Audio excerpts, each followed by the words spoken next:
Sabihin mo, sa amo mo si Asyong. Ako ang may-ari ng lupang ito. Naintindihan mo? Ha? Hindi, si Asyong. Puta ka! Ha? Sabihin mo, sa amo mo si Asyong. Ako ang may-ari ng lupang ito. Ha? Tandaan mo ha? Hindi, si Asyong. Tagakan ka tao maging gabi.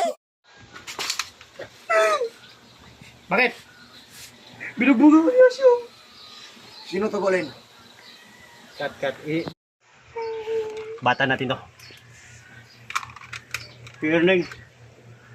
Oy, yan na nga Asyong. Binugbunga ko niya siya.